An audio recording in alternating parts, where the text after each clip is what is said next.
I will directly go into another place where I travel frequently, which is the Islamic Republic, Iran. And during my last stay, I finally made it to Qom, which is like the center of religious interpretation and the more conservative type of interpretation of the Holy Book of Koran. And even though I'd been to Iran several times, so far I had never made it to that city, which is about 120 kilometers south of Tehran. It's a completely different planet. While in Tehran, the visibility of women without chador, the visibility of an opening up of society is very, very tangible. I mean, I can feel it every time I go there. It's exactly the opposite in the holy city of Qom, where you can somehow feel the darkness, if I may say so, the silence of the Islamic Republic at its worst, as it might have been all over Iran in the 1980s, early 1990s. And I went there and I had a meeting with two clerics, and we discussed the obligation for women to wear a veil. And they wanted to discuss with me the whole topic in English. I told them that my English is so bad, I prefer to discuss the whole thing in Arabic, even more that we discussed the Holy Book of Koran, written by God, dictated to Prophet Muhammad by God. So I think the best is to do it really in the Prophet's language. And both gentlemen had troubles in mastering well classical Arabic.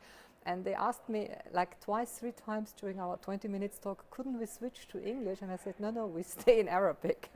And it was a kind of, trying to tell them that there are many, many interpretations and notions to the word hijab, and that it doesn't necessarily have to result in the textile veil, the chador or the burqa even. The atmosphere was not too good, but I apologized then by saying I have to travel to my next meeting.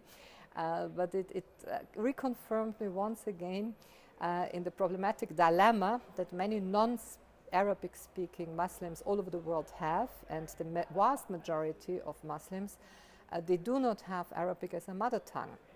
So they have to learn by heart, or they have to write their thesis or preach their sermons in a language that they are not at all familiar with.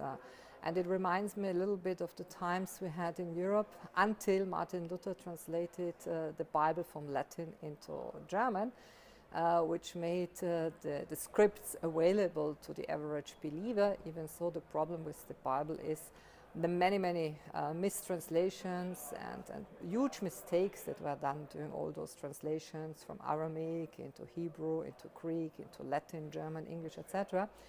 The big dilemma that we face with a more open-minded, with a more relevant interpretation of Quran definitely is who knows Arabic well and who is able to take the courage to maybe divert a little bit from the literal translation in order to make this entire religious compliance a little bit more close to everybody's reality.